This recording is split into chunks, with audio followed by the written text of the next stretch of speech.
Napakaganda ng flowers. Ayan, di ba? White flowers. Ayan. Napakagandang tignan. Sa taas ng ano yan, yung vertical garden. Andito ako ngayon sa 3rd floor.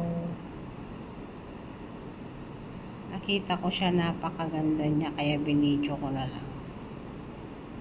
Ayan. Napakagandang tignan. Nakaka-relax. Mahangin ang panahon. Mainit na mahangin. Ayan. Napakaganda talaga niya. Grabe.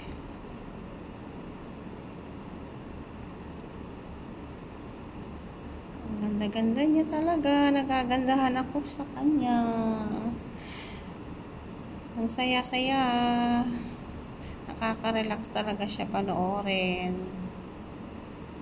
Diba? Mahangin ang panahon, pero mainit pa rin. Ayan. Thank you guys. Thank you for watching. God bless everyone.